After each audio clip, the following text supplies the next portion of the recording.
addictive evil, a necessary evil. Welcome to the Blackbird, Bill. Thank you very much for taking the time. Yeah. The reason I got interested, well, I've passed that church a number of times, and a friend of mine, Dave Casey's the stonemason there. Yes, indeed, yeah. He'd tell me all what he'd be up to, and I'm like, that sounds like a lot of work. But there's a lot of intricate stuff that he'd be doing there as well. Yeah, well, first of all, we're lucky to have Dave. He's absolutely brilliant. He's brilliant, and I see the patience that he has, first of all, that most people wouldn't have, but also the attention to detail. And in many ways, kind of that's what the building lacked for a long time, was paying attention to what it actually needed as opposed to quick fixes.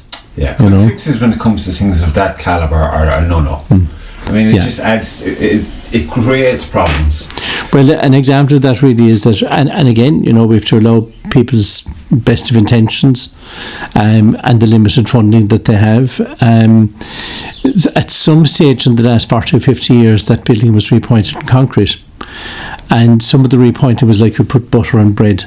It wasn't actually put into the joints. So the old joints were left in. There were all the bits of muck inside. And really that was doing the building a lot of harm. So we began the repointing there in 2020. And Dave, I hadn't known Dave before that actually, and somebody told me about this guy who was from the end of the street. And my God, it's been magical ever since. Oh yeah, perfect. Some of his stone walls, some of them they belong to the gallery. That's right. I mean, but see, there's a difference. It's like all professions. There's a lot of people out there who claim to be stonemasons. I've met a few. Yeah, and there are only a few. Really. To be fair now. It's a hard gig to keep going at, especially with the weather the way it's been of late. The last 2 years especially have been particularly wet. Well, I mean, I've seen Dave and the team that he had there this year out in absolutely horrible conditions, and they're just working away and getting on with it, Yeah, but that's all well and good being a hero for a day, but you go in the next few days and it's to tidy up the weather effects. It's just counterproductive. That's right. That's right. But look, each to their own, like you said. You got to just go at it. Yeah, that's it. Yeah. So you and a board? Yeah, basically, I was approached back in about 2017 to know did I want to take on St. George's as a museum, and I said absolutely not. And why would they approach you? Because I'm known for my involvement in history and my involvement in heritage generally. I'd be known for it. Very good. And the Church of Ireland, I'd have to say in a very responsible way, decided that they wanted to find a use for the building rather than just put it up for sale. And I know that the local parishioners, of which there was only a very small number left, they were very keen for it to remain within the community and within community use. So it was kind of on that basis I was approached. I absolutely rejected the idea of a museum. I'm not a fan of museums. They're generally boring. You go once, you don't come back. So having initially said no, I'm not getting involved, I then said, look, give me the key and let me have a look at it. And that's where it really started, because I went into the building. It was in a dreadful state. There was 30 leaks on the roof. You could see where water was coming in through the walls as well as down through the roof. It was in need of an awful lot of TLC. So from that early beginning, I went back with a proposal to them where I said that we would set up a charitable company. It would be a hand-picked board of directors. There wouldn't be any public meetings or public engagement or public consultation. We were either going to do it or we weren't. So on that basis, that proposal was done. It was accepted by the parish committee and from the select vestry within days, actually, because we just had a time that way. And from there we started building, then to negotiate with them. They couldn't, for legal reasons, give us the building because they were a charity as well and they couldn't give it away. So there was a technical purchase arranged, kind of a legal process to go through for that to happen, and we purchased the building. So who purchased the building? The name of the company is Bregown Arts and Heritage Project, trading as St. George's Arts and Heritage Centre. So we're a board of 4 directors. We're all volunteers, and the 4 of us who've really been with it from the beginning, with 1 or 2 other people in and out in the meantime, we've driven it from day one. So the vision from day one was that the heritage was the building, and arts is what brings people in. Right. I see an advert. Is it some Spanish musician? Was that past or is it coming? That's past, but I mean, we have coming up in the next few weeks with Francis Black coming, with Freddie White, with Liam O'Wanley a few weeks ago. Yeah, and for those familiar with Reggie the Black Rock Road on Twitter and Facebook, yes, he's coming next year as well. There's a great lineup there, you know. But as well as that, we've done history conferences, we've done book launches, we've had civil weddings, we've baby naming ceremonies, because part of our remit is that we can have civil ceremonies like civil marriages, but we've also had funerals there. But what we can't have is a formal religious use. So whether it's Church of Ireland, Catholic, Presbyterian, whatever, we cannot have a formal religious service and use for that there. Right. So that's why civil ceremonies are perfectly fine, you know. How do you keep it all going? Like, I mean, how do you get the people in? What's the attraction? I mean, especially art-wise, because I remember sending emails off when I was attempting to just full-time artist, and it's just you hear nothing back most of the time. Well, I suppose. Or is it very clicky? Well, look, the first thing I'd have to say is we're still on a learning curve 5 years later, right? And we'll be on it for another 5 years, and I hope for another 50. You know, you plan a concert, you have a full house, you plan another concert, there might be 50 people there. Yeah. That's the tricky part of it. It's very hard to gauge what you'll get in an audience. And, you know, people have this idea, oh, you're fine, you're running all these events and you're making a pile of money. We're not, because 70% of the take on the night will go to the artist. So out of the 30%, we're paying advertising, we're paying lighting, heating, printing tickets, etc., etc. So the margins of that are quite tight. The reason we've been successful, but there's a lot of reasons, but one of the reasons is the generosity of people. Right. People have been incredibly supportive. You know, we're well aware that when we started, people didn't believe this was going to work. Well, we knew different. We have, I suppose, a certain ingredient in there. First of all, the directors, Anne Morrison is the treasurer, Andrew Deneen is the secretary, Mervyn Hodgins is the vice chair, and I'm the chairman. Right. We're passionate about it, we're committed to it, we live it. You're on the same page. My first task this morning, and I know I wasn't the only one doing this, my first task this morning was making some phone calls and sending emails relation to St. George's. As it happens, that was the last thing I was doing last night, sending emails, because we're drawing down grants at the moment and grant payments. Everything we do is dependent on the grants that we get from Cork County Council. And grant applications are about crossing the T's and dotting the I's. It's not what you want, it's what you have to do to give them the chance to give you the money, right? And of course then the problem is that the vast majority of grants we get, they're 50%. So if we get a grant of 20,000, we have to raise 20,000. All right. And if we can't do that, we can't do the project. That's counterproductive, is it? It can be. I mean, if you couldn't, you wouldn't apply in the first place. Surely. Well, I mean, we're at the stage for the year ahead that there has been one exception to that. We're currently putting in heating. It'll be finished in the next week or so. That was a 90% grant. That was like manna from heaven. Right? Yeah. But the stonework that's going on at the moment, that's 50% funded. Right. And you never stay within the budget. No. So if you get rent to 15,000, that means you have to spend 30. It'll always be 31 or 2 or 3. Yeah. That's just the way it goes. Because there's always something will crop up while you're at it that, we need to fix that. We better do it now. Cheaper than putting the scaffolding back up again, right? Yes. And it's the same kind of thing with the fundraising. We have a Christmas market now, for example, coming up on the 25th and 6th of November. That's currently the biggest Christmas market in North Cork. It brings a lot of very gifted people together selling their product, but it also brings in a huge amount of people who mightn't go to a concert. They might be interested in the history lecture, but they'll go to the Christmas market. Yeah, and it's indoors as well. So it's indoors, yeah. It's not an issue. I mean, and that's, and again, that's an example example of how we operate, in that Claudia Matassa runs that for us. Right. Claudia is tenacious, to say the least of it. We started the market in 2019 as a one-day market. Last year we went to 2 days, because we had so many looking to be there. Yeah. This year we could do 3 days, but we're not. We need to limit it. In other words, we're getting more traders wanting to come to it. But that's what you want. Yes. And it means that we aim to bring quality. That if you get accepted to the market, there can be reasons why we can't fit you in. But certainly one of the goals all the time is to have good quality produce on sale there. Yeah. And it's, people doing very creative, very imaginative stuff.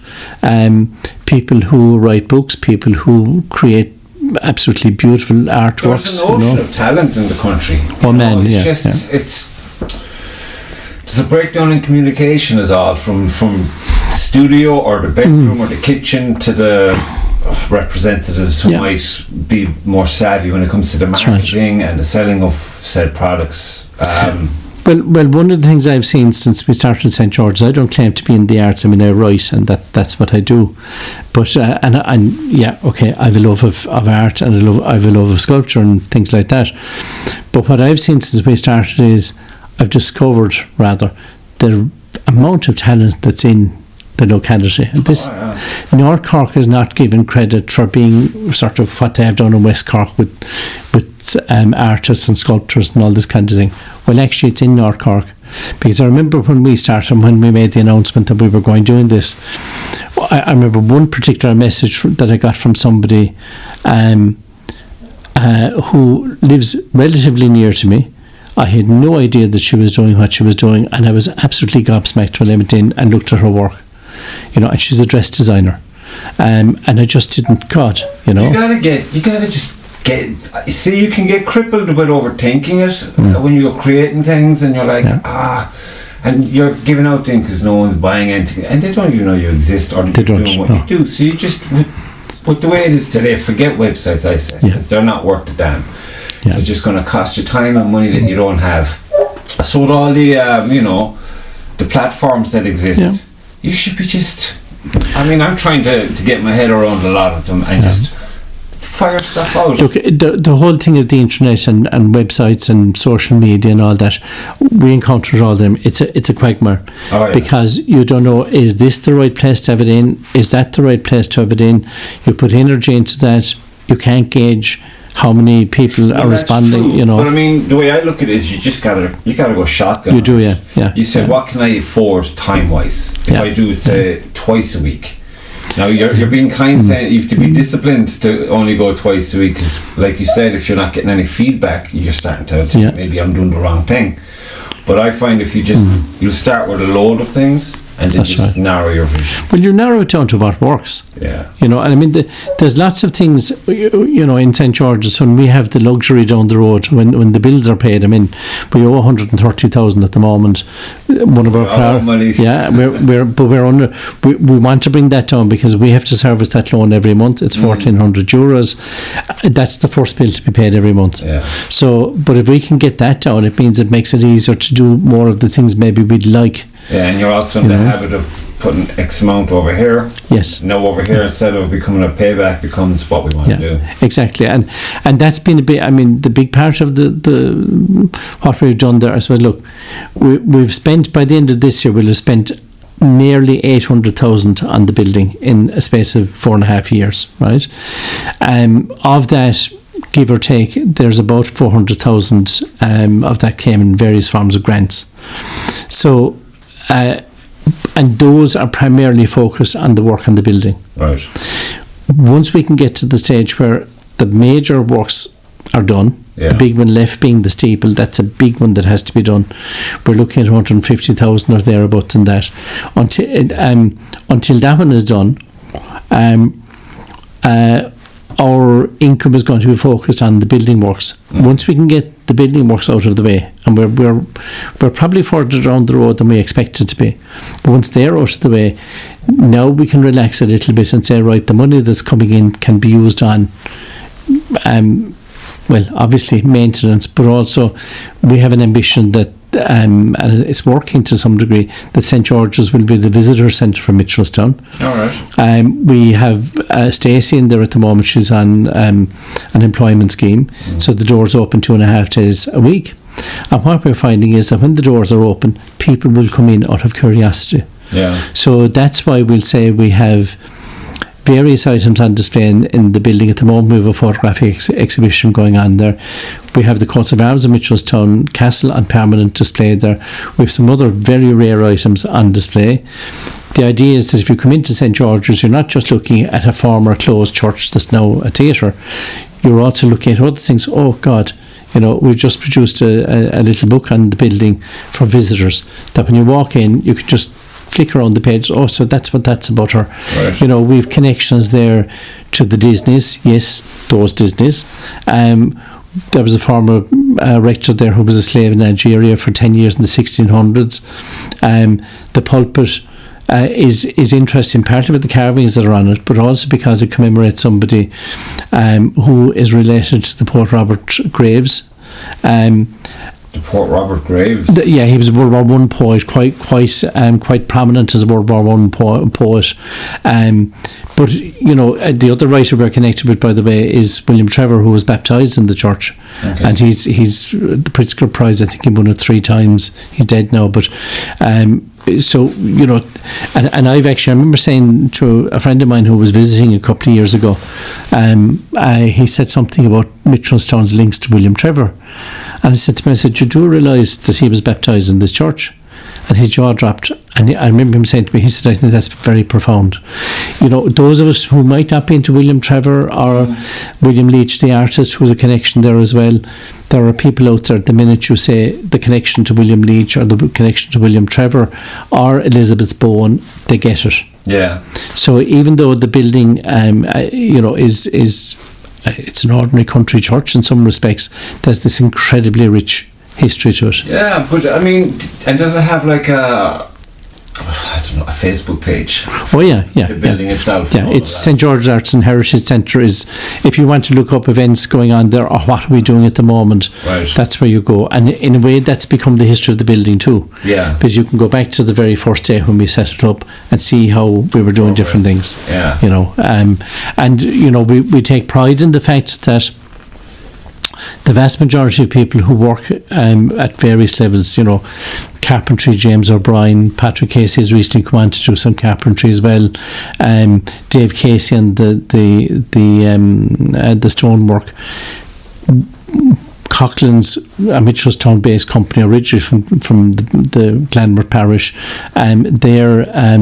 They've done a big part of the rebuilding. They did the work on the roof, for example. Yeah. We make a very serious effort to try and keep work local. Of course, yeah. The only times we really go outside the locality is if the expertise isn't there. Yeah. So we'll say at the moment we're spending 96,000 on a new heating system. That company is Mallow based. But they actually work internationally. And because the sum is so big and because it's funded by the government, that had to go through a tendering process. So even at that where it works out, we'll try and keep it local if we can, and generally we can. Well, that's cool. Yeah. I mean, again, enriching the. Well, it puts the money back into the local economy. It isn't just a case of we're doing this, it's great, and the money is gone off to Donegal or somewhere. Yeah. No offence to Donegal people. Like most of the workforce in Ireland. Yeah, if we if we can keep it local, why not? 100%. Why not? Definitely. And that's been a philosophy we've had from the very beginning, that if you like, our support comes from the locality, so where we can, we give it back to the locality. Yeah. And in regards to a venue, is there like a spine through the calendar of what is it just performance more than anything, or is it going to be like visual exhibitions equally? The kind of things we're looking at, just performance would be a big part of what we're doing. We just put in a raised stage as well to facilitate that. Right. But the stage is designed that can be taken out. Any new addition we make to the building is designed. For example, we have incredible toilets. I mean that, right? They're absolutely beautiful. That was architecturally designed, but that's designed that if we decided in the morning to take it out, it could be done without damaging the building. All right. That's a philosophy we follow. So it's the same with the stage. The stage will be in there for the winter. We'll take it out for the Christmas market. It comes in 2 metre by 1 metre sections. That'll be taken out. We have a small storage shed on site. It'll go into that, and then it'll come back in after Christmas. Well, sorry, it'll be in before Christmas actually, for the shows then. That's pretty cool. I mean, have you been to the one in Kilworth? Oh yes, of course. I'm making a list of things to hit. There's your gaff, and then there's one in Kilworth. Well, I'm a great admirer of Kilworth. Kilworth was the first of its type around, right?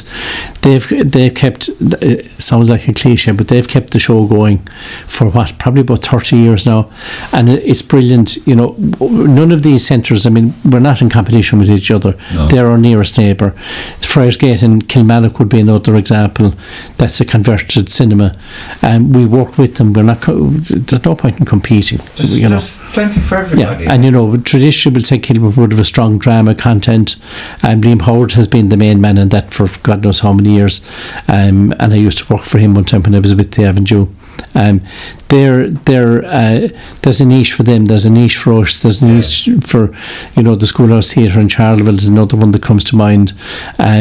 There's room for everybody, but there's no point in us trying to compete with each other. No, that's crazy, especially with the nature of it. That's right. I mean, I'm sure if you zoom out enough, you'd see connections going through time. Yes, where they're all kind of interconnected and stuff. Anyway, so for a huge family. Well, you take something like ourselves or Kilworth. If somebody hadn't taken on those buildings, they would now be ruins. Oh, absolutely. If somebody wasn't committed to making them what they are, Kilworth developed a problem with their ceilings and their roof, and the same grant actually that we got for the heating, they've got a grant.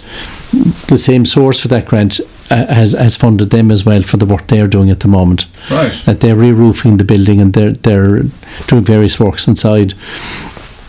That gives that building another life of 50 or 100 years. I think whoever takes these things are heroes, because it's like you can go through the country. A 10-mile radius even from here, and you'll see so many dilapidated, no shortage of them buildings. That you'd be thinking, that's right. If I won the lotto tomorrow morning, we say it every day. Yeah, go at it. Right. Well, I mean, I can think of the old church at Mitchelstown, just outside Mitchelstown, and that was de-roofed probably 100 years or maybe 80 years ago. There's 4 solid walls in it. If I win the lottery, I'm buying it and I'm going to restore it, but it will take a bit of money. Yeah, Well, I suppose if you could get the right kind of seats, different strokes for different folks. You could have 15 people, but maybe 2 of them, their strong point would be sit in a room with another 2 people from another area and say, look, this is how we think we could bang a drum and get the money. That's right. To go and do this. And the thing is, in our case, St. George's is a protected structure and it's a national monument. Right. And for most people, when they hear, oh my God, it's protected, or oh my God, it's a national monument, they don't want to touch it. Yeah. But what they don't realise is that while that does place restrictions on you, it also benefits you, because when you can tick those boxes on an application form, there are certain grants that you are now well ahead on getting. If you can say we're this. So for example, the stonework that's just about to finish in St. George's for this year, that's costing us over 30,000. Half of that is funded by the Heritage Council. Right. So it's about knowing where to go for your funding, knowing how to do it properly. We do things by the book. We've no interest in short-cutting anything. We work with people, they give out about the likes of Cork County Council. We have a fantastic relation with the council because they know we're not going to try and pull a stroke. If we agree to do something, we will do it. But I think that is the case with all councils. Once they get the vibe that you're on the straight and narrow and you're in the game. That's right. For the right reasons, they're more than happy, because it benefits like you said, the whole all the other communities. They all just have this knock-on effect. Well, it was like when we get the grant for the roof, which was 116,000. Now we spent $250,000 on it. When we got that grant, we had 3,500 left in the bank after paying the insurance, and it immediately became, where are we going to get the rest of it? At one stage, we had loans of 314,000. Right, so when I say we have 130,000 in loans now, that's a third, but more than a third of or less than a third of where we used to be. But I happen to know that when through the Department of Local Government, the Department of Arts Gael took and all those other things. I know when that was being seriously considered by the officials, there was a phone call to an official in Cork County Council to know they're very new. We were less than a year old at this stage. They're very new. Will they be able to do it? And I know that the response they got was, well, we've dealt with this crowd. Give them the money and you'll find out. And we got the money and we spent it and then some. But that became the catalyst for a whole load of other things, because we 30 leaks in the roof. And they were not in the same place. So the leak today would move a couple of feet tomorrow, depending on the wind. And that leap of faith through working positively with Cork County Council and with the Building Conservation Officer at that stage was Mona Hanlon. We had a brilliant relationship with Mona. No, she's moved on to another job since. But we had a brilliant relationship with Mona and with the management and the council. People give out about all these, but we work on the principle they have a job to do. They understand that we have a job to do, and we are going to work with them. Yeah. And it's not that we've agreed on everything. From time to time, we'll have a difference of opinion, and you compromise. Normal. Yeah, of course. But it's the compromise. But I get a lot of the frustrations that people would air, because sometimes you go for a grant and you look at the pile of paperwork and you're blind before you even start filling it out, and then it might be your forte to fill out forms, especially in the manner that it's required, and you might just kick them around the room and then just go blah blah blah, blah. And I totally get that. I mean, there's no consistency between the applications. There are some grants very easy. They're very easy paperwork. I mean, you have to prove you spent it. Well, there's photographs and receipts required. That's fine. But sometimes some of the grant schemes, they're unnecessarily complicated. Well, I have a theory on why. Yeah, well, I mean, the bottom line is that most of the people who design these forms don't do what we are doing. Yeah. And if they did do what we are doing, they might have a slightly different approach to it. And I agree. I mean, there's two of us in St. George's, myself and Andrew. We do most of the grant applications, and there's a. You almost get trained into how to do it after doing several of them. And I couldn't honestly, off the top of my head, we've surely gotten 30, 40 different grants over the last few years. Every one of them is different. The rules change from year to year. So we'll say this year you might get a grant from one organisation with a deadline of, for the sake of argument, 31st of September. You apply and you get the grant next year, and you suddenly realise, cheapers, the deadline is the 31st of August or 30th of August. Can we get it done in time? And generally speaking, they'll give you an extension, but you have to respect the fact that there's a limit to the extensions they'll give you, because they want to, That's true. It's just the only experience I ever had, I didn't initiate it, but it was to do with a website. It was the website people brought it up and went about it and ended up dropping the ball on it, and then you're left there like, it's your name on the application. That's right, yeah. But they're the ones who, so it's like you got to own it from the word go. You have to, I'm afraid, and it is. I'd be the first to agree. I actually completed an application last night to draw down funding for a grant. And in the email, I was basically, I said at the end of it, if there's anything else you need, just come back to me, because I know they'll be coming back to me. There will be a question about, sometimes you'll send the receipts, and the receipts are marked paid, and then they'll want to see the bank statement proving that it came out of the bank. Yeah. That's fine, but now you have to go back to the bank or go online and get the printout and send it to them. And they have to show due diligence. Yeah. Well, and look, obviously they have to show that some fella's been putting it into his back pocket. Due process, and that's fine. But we've often felt at times, I suppose, that we're volunteers at this. The guys who come up with the forms are paid to do it. And maybe if they realise that, when they're looking for something for us for tomorrow, that means we have to drop stuff today to get that in tomorrow. And look, it's just the system. I don't think it's different in any other country, to be honest. Probably not, but I mean, who would you identify to approach to say, listen buddy, this isn't really proactive for us? I think how do we change it so it'll be more I think that's the way it operates is so deeply ingrained in the system There are so many different people involved. Even if you could find too many, maybe. Yeah, it can happen. But if you're looking for, we'll say, an arts grant, that's one lot. If you're looking for a heritage grant, that's another lot. If you're looking for a commemoration grant, that's another lot.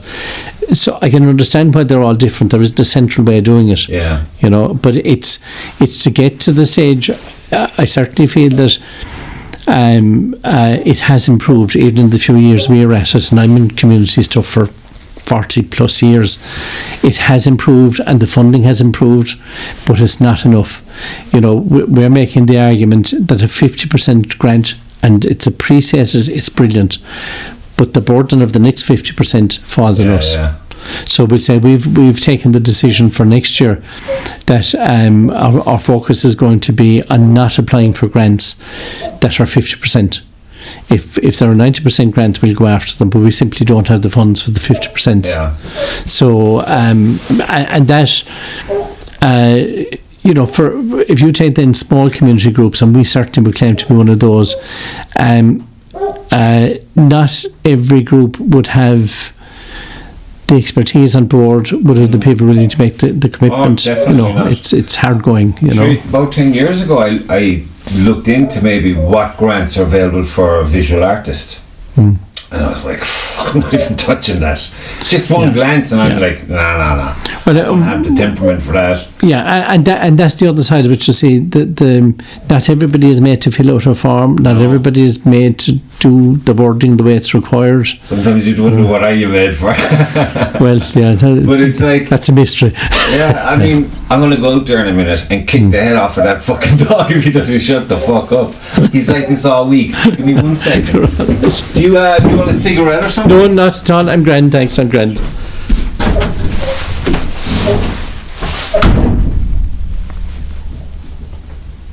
Here you go. Get into bed. Shut the fuck up. Get into bed.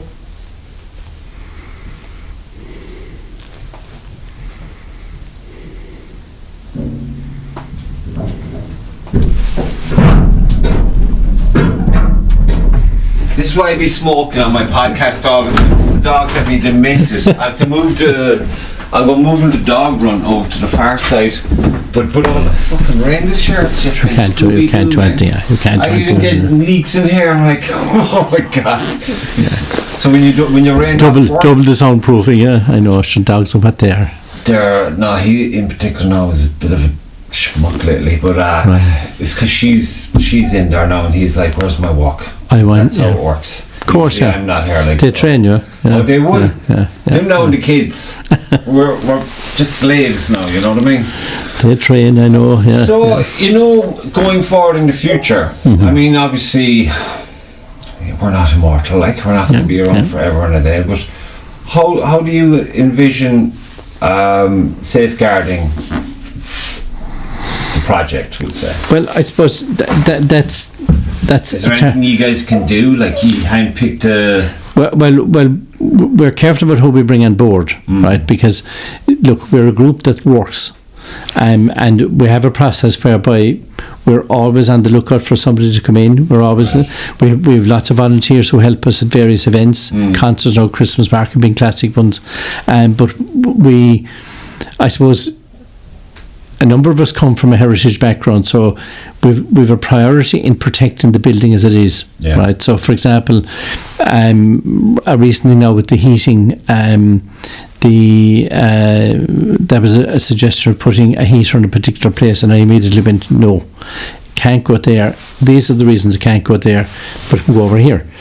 We would be very protective that things like the aesthetics of the building, the feel of the building isn't interfered with, because we could have, for example, taken out all the pews day one. Right. Nothing would have prevented us from doing that, but the minute we did that, we would have completely changed the building. So we decided after the first concert, the pews are staying. It's what gives it character. It also affects the sound. So for future people coming into the board, and it's I mean, we're legally responsible for the project and the building and all that goes with it. Over time, we will start gradually bringing people in, because we're not going to be around forever. Yeah. I certainly don't plan to be at this for the rest of my life. I'd like to have a hand in somewhere, but I don't need to be chairman. It's a very time-consuming thing. I'm always kind of watching out about succession, bringing extra people in, you know.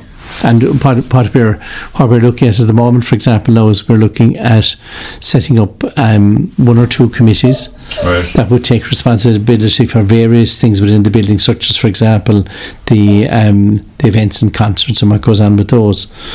And out of those committees, you'd hope then that you'll identify people. They might be suitable to bring them on the board. They might have time to do it. They might have an interest to do it. Yes. You'd have people who'll come in who will help maybe through on the night of a concert, but don't want to be on a board or a committee. Well, that's it's getting the balance in that. Finding the right animal, I suppose. It's difficult. A particular animal. Oh yeah, it does, and it is. We jokingly say it, but it probably is true. You have to be half mad as well. Well, it helps. You know, it certainly helps, because I find if you're going to chase something with your time, and it's going to cost you a number of different things, that's right. You better like it. You better love it, because you're going to work That's right. hours you never would work for anyone else. Oh yeah. You know what I mean? And it's a thankless. Well, I mean, you're the guy you're trying to please. That's right. Yeah. You're still giving out. You could have done more, or you've done it wrong. Well, I say to all the contractors who come in doing various work, we're precious about this place. You know, we get narky if somebody breaks the thing unnecessarily. Yes. We get narky if paintwork is damaged, because that has to be fixed, and we'll have to do it. We have to get somebody to do it. And look, that happens. It happens. That's just life. But I suppose the best way of putting it is, we love the stones in the building. We love the building. We love the project. It drives us demented at times. Great idea. We love it. I was over in Prague, and in the old square there was this. I don't know, ancient Spanish church chapel, I suppose. It's a long time ago now, but I was there as well. There. I say an orchestra, the 4-piece maybe. Yeah. Members of the National Orchestra. My God Almighty! That's right. And there was arches everywhere, like, you know. The stonework was fantastic. The sound. Oh yeah. I was thinking, where are the amps? There's no amps. No. I see. But see, these buildings, St. George's has incredible acoustics. Unreal. These buildings were designed in such a way that a rector or a clerigyman could stand on the pulpit and be heard around the building. It's amazing the thinking that went into it, isn't it? Yeah. If you go down to St. Mary's Church in Youghal, now that's now owned by the county council, as it is now, the urban council. That part of that building is still retained as a church, but the rest of it is a visitor centre. And one of the things they've on display there is what's called a sounding jar. Right. It's a jar. It's a pottery jar, and in the walls high up in the building, there are these sounding jars built into the wall. And these sounding jars were designed to amplify a preacher's voice when he stood in a certain place, right? Now, this is a building that's, 14th century. Think of the genius involved in that. Well, I'm a very big believer that as every generation comes, dumber. But it's also because we forget. I mean, in St. George's, there's been time and time again, I've looked at something and I've gone, why in God's name would they do that? It doesn't make sense. And an example was there is behind the organ in the building. Now, the organ is one of the oldest in the country. Behind the organ in the building, there's a wall going from the ground floor of the cellar all the way up to the roof. This is behind the organ. And I remember when I first looked at this, I couldn't make sense of it at all, because the cellar has the furnace that used to heat the building, not very well by all accounts, and then you have the rest of the building. And I was taking my son actually up into the attic one day, and I was saying, you know, we don't know why this wall is here, and then the penny dropped, and I went, oh my God, it's a firewall. It was built in case the furnace went on fire to stop the building. So things that don't make sense to us now, they had a reason. And nothing was done blasé. Yeah, and we've learned that anything. It's like on the steeple, there are 2 vents. They do not make sense. We've had engineers, builders looking at them. They do not make sense. But when we'd work going on in the roof, they were put back in. Because if we block them up, they don't seem to serve any purpose. Yeah. We know what they were put there for, we think. And if it was put there for that reason, which was to do with draining water out of the stone walls, they're not successful. But we're not going to close them. So the vents went back in, and we decided, leave it alone. We don't understand this. don't muck it It's up. like your tonsils. Yes, yeah. I don't know why they're there. I don't know Yeah, if they're that's doing right. it, but they're staying there. And that's it. Whoever put them there, what they were at, like, you know. And that's it. And with these old buildings, when people are working on them, yes, of course, they made mistakes too, but we're also making mistakes. We just don't know what they are yet. Yeah, but their buildings are still standing. Oh yes. I don't think ours will stand No. when that much time passes. Well, the vast majority of building that's going up now is thrown up. Dreadful. Yeah. Unbelievable. So. There isn't. I can think of very few buildings. If I pick North Cork in general, I would have difficulty thinking of a building that would match the quality of the likes of probably seen some of the towns like Fermoy, Mallow and Mitchelstown, you know. And you know, I have a kind of a saying, and I know it does irritate some people, that Mitchelstown was designed by the Earls of Kingston. And undesigned by Cork County Council. Oh, they are very good at undesigning things. Yeah, you know, and that Mitchelstown is considered one of the best plant towns in Ireland. Really? It is, oh yes, yeah. It was built between about 1770 and 1825. It has two main streets parallel to each other, intersected by a number of other streets. So when you stand at the door of St. George's, you're looking directly onto the Galties and a specific peak of the Galties that actually falls into the shape of the door. It's Temple Hill. Now, a church facing Temple Hill. Then if you go to the and beneath that in the streetscape you have Kingston College. It is the finest Georgian Square in any small town in Ireland. Then you go down to the college and you look back up and you look at St. George's, which looks far bigger than it actually is. It has kind of cathedral proportions. It's not by any means a cathedral. And throughout Mitchelstown, that's how the town was designed. So we'll say halfway up George Street, you look eastward and you're looking at the Catholic Church in a very dominant position with the market house beneath it. That's how Mitchelstown is planned. Right. Even to the level that okay, somebody will come back now and say, but sure, the main street has a bend in it. Even that was deliberate, because the bend is designed to create an optical illusion that as you're travelling the street, you're following the buildings with your eye, and it makes the street seem a lot longer. Right. You know, so that's what I mean. And you know, you have two main squares. They're all designed in specific ways. King Square was designed as the entrance to Mitchelstown Castle, etc., etc. That's not how it's done nowadays. It's a development here, a development there, a building stuck up somewhere else. I've seen some of the drawings that, you know, you'd have in a library here and there, and proposals. Prior to that, you might see all these, what you can only consider students going around the place, and their lights and what. And when the idea is to come up with our crap. Everything is getting it's getting pedestrianised to death. Well, I mean, right, I've no qualms on saying I would pedestrianise an awful lot of the countryside. However, I love my car, and somewhere along the way there has to be a balance between the two. Well, you know what's lacking in this country? I don't know if there's I'll probably, I'll get, well, there's one over here. You know those, because there's an awful lot of people into this cars going fast business. Yeah. Why don't we have, one or two tracks? Well, where it's hugely popular per county, will say, okay, that county can get one, this county can get one, and this county can get one. And it's just, sometimes you look at situations and go, well, it's easy to just do X, Y, and Z. And they're like, we can't do that. But see, the biggest issue around that now, and it's something we have to take into account all the time, compensation. There you go. I was just going to say. When you start paying insurance, so you can't do a thing without insurance. Once you start looking at that, your costs go up.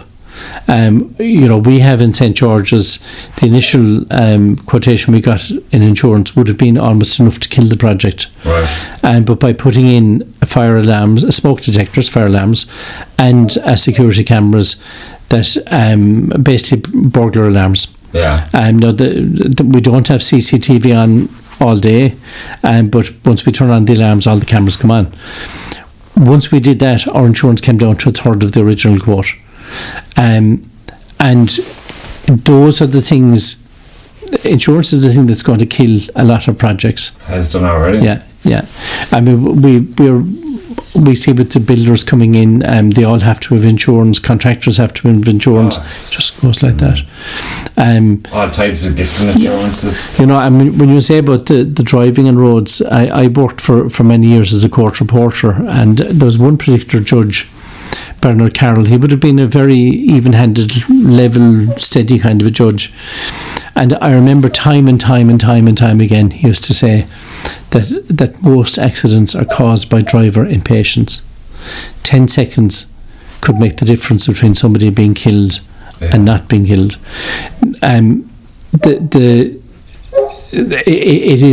We're in a world where people seem to lack patience. Well, I'm not surprised. I mean, if you look at the psychology that goes into designing phones and whatnot, and all these apps that we're all getting addicted to. Well, what is it, the viewing time on anything, whether it's Instagram or whatever? Seconds. I think it's 1 or 2 seconds, and they're gone to the next. If you can hold them for 3 seconds, that's success. That's why you can't be going into any endeavour like this. That's right. I said, fuck them, I'm not interested in those people anyway. If I get someone who I think is interesting, who's doing something interesting, and it goes on for hours, great. Yeah, that's fine. It goes up for hours. End of. Yeah, and that's... The right people will get to it in its own time. They will. You know, and it's just, that's the way the society has gone. Look, our parents gave out about us, and their parents gave out about them, and you know... Everyone has their cross to bear. It is changing times. But when it comes to, you know, the way secondary schools have like they have a year where some of the students will go off. Oh, the transition year, yeah. Do you have anything like that going on? No, we haven't, because we haven't. Well, I suppose you must remember. Not ready yet, well, you must remember, for 2 years of our existence, we've had COVID, so and all that came with that. And then we have, you know, the focus up to the present. A big part of the focus has been on building. But we are engaging with the schools. We have some of the schools now. They'll be doing some stuff over Christmas with us and things like that. We have a number of local young artists coming in as well. Shauna Manslow is in there with Andreas de Stack. They're in there in the next couple of weeks doing a concert and doing a show together. She won the busking at Independence this year. You know, so we're very keen. You know, the building. It's like religion, right? Religion has died. If you go to a mass, you'll see something that's quite struck me actually. If you go to a normal mass in a church these days, you'll have some very old people, some small children probably being dragged by their grandparents, and then you have a big gap in between, right? So, and the way I would explain the story of St. George's is that it died as a church because people stopped coming. The number of families around went into serious decline over the last 50 or 60 years. And we have to keep the doors open by bringing footfall and bringing people into the building. And that has to involve young people. Because the future will be, you know, will be there. I certainly won't have the same years ahead of me as I have behind me. So you and your gang are probably... More than most people would have your finger on the pulse of the community, the young community especially, because you have to know, so you can accommodate maybe an interest, and that's the challenge, and bring them to it. And so you have to understand as well that with schools, they have curriculum to deal with. They have to focus on, you know, doing the maths and the English and whatever else. So if we're doing something that we're trying to involve them, it has to fit their agenda rather than our agenda. 100%. And marrying that, I mean, there's some fantastic creative teachers around the place, and marrying that with the teachers is going to be one of the challenges in the future.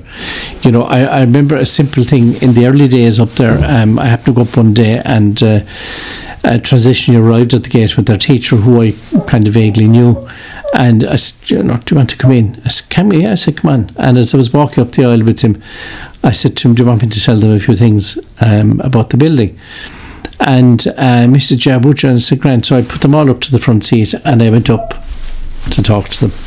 And I just, because I'd overheard one or two comments, I said, does anybody know what I'm standing on? And there was a plinth, and there was, you know, and I said, okay, now this was my lesson. I said, this is called a pulpit. And he used to explain that this was for a preacher, a clergyman, to stand up here, and he gave the sermon, and when he was stood in the pulpit, he spoke as if he was God. And but you realise what I understood and know about the history of pulpits, and it's partly because I'm interested in history.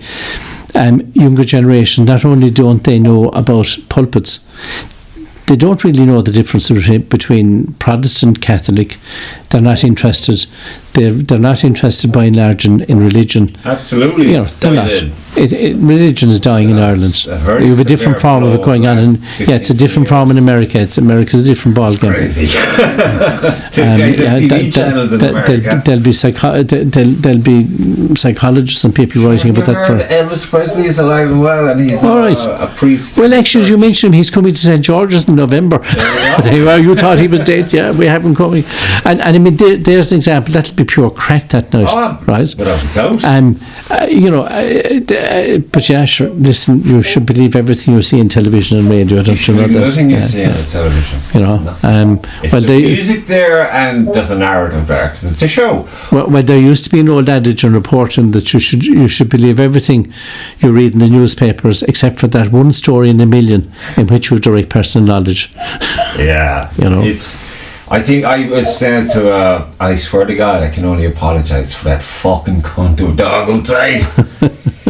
It'll sound lovely. But I'm sure, yeah. But the transition is still ongoing with the marriage of the internet, and you know what? It's not like it's not. I mean, my kids now, it's normal for them, and there's no escape from that. So you can just hope that, okay, give them as much access, but guarded. Yeah. But there's still, for the likes of me anyway, and a lot behind me still, we're still like trying to figure it out. But see, the difference is that for younger people, and I find them adjusting this all the time. So I see something about, sake of argument now, a lock on a door, right? And I've got where would I get, and you're going into Google to look for this, where would I get information on, and it never ceases to astound me the amount of information you get in the most obscure things. I admire the people who put up the stuff. I wouldn't have the time or the energy for it. You can't be trusting it. Oh no, you can't, and that's the problem. I mean, you got to vet everything you watch. But you see, we're in this age now where. Well, I'll tell the story this way, or what's in my mind this way. There's the oldest piece of the Bible in existence is held in the Chester Beatty Library in Dublin, and it has one complete sentence, and it's from where Christ is before Pontius Pilate, and Christ, or Pontius Pilate says to Christ, "What is truth?" That's the only complete sentence in it now, because obviously this is papyrus and it's in bits and pieces, and that's the question really nowadays with the likes of the internet. What is truth? And unfortunately, because there is so much misinformation out there, take the Palestinian situation with Israel, there is propaganda on both sides. There is wrong on both sides. There's a certain narrative being put out, and all you can do in that is use your own humanity, which for me is simply it was absolutely wrong what Hamas did. It is absolutely wrong what Israel has done and is doing. And how do you stop that? Because killing somebody is killing somebody. There's no way. There's a lot of crazy going on. I mean, look, when you look at the whole, because of the access we have to mainstream media, if you will, even on the internet, everything that happened during the COVID thing, I think opened a lot of people's eyes. The behaviour of a lot of people or in institutions was just disgusting. Nothing short of. I mean, the whole that in its own way, COVID has in its own way changed things. You look at. Magically, I'd say. It has, and I remember somebody saying to me in a shop that that since COVID, people who used to be very calm customers aren't so calm anymore, and the ones who used to be lunatics have actually gone the other way. Yeah, because they know it's coming. Well, it's, I don't know. You can hope and pray that it is just a human error and coupled with incompetency. Well, where it all fell down, because after that it gets dark and dodgy. Well, that's the trouble. It is difficult to okay, I'm an historian. I work on sources. I work on the information that come to me from various sources, and you have to look at it critically, and you have to say, well, that makes sense or it doesn't make sense, or even where you think it doesn't make sense, you still have to say that was the view, or that was why they said they did this. Yeah. But in actual fact, the reality was different. We're now bombarded with information from so many different directions, Unbelievable. and even the experts don't know how to make the decision sometimes because of the bombardment of information. We've never had so much information available to everybody in the world. But how many people are actually, it sounds odd now, but how many people are actually qualified enough to interpret that information and make sense of it? There you go, straight off the bat. There's but it's like they've steered off. They had channels that they would go through back in the day for swings and all of that thing. Yeah. And it's like they veered off to go into the popular vote on everything, every little thing. Yeah, and that's a problem. The machine is broken because people. Well, unfortunately, with politicians in particular, they work from election to election. So when they're a year and a half out from the election, all they want is votes. You mightn't see them for the 3 years before that, but they'll want your vote in the next year and a half. No, and I've always said I've been privileged. I've known really good, decent politicians in my time. The ones that emerge sometimes don't fall into that category, but for the ones who are decent, they're constantly struggling against the ones who are just there for the vote to get back in. I don't doubt it. It's a false power. I mean, people think. Well, they are, but I mean, people don't realise that just because I can say I'll do anything when I'm elected doesn't mean I'm going to do when I'm elected. You should be held accountable for these things, don't you think? But it doesn't happen. No, it doesn't happen because it's back to you're elected for 4 or 5 years, and for 3.5 years of that you don't have to think about anything, and then you're suddenly give me the vote again. And look, I'm kind of interested in how local government is done in some other countries in Europe. Totally different here. I mean, in a French village, every village in France has its own commune. Every village has its own locally elected mayor.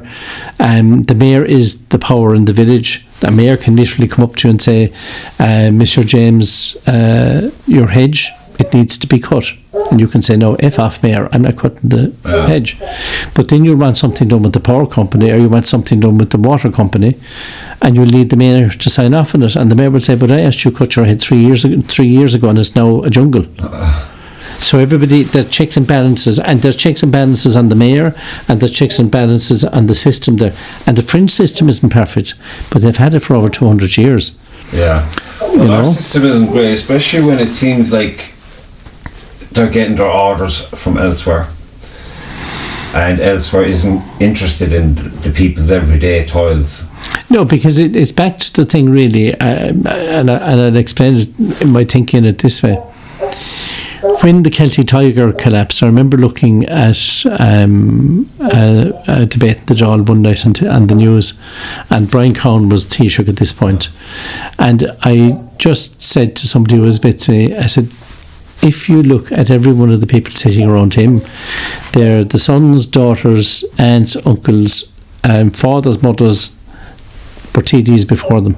Yeah.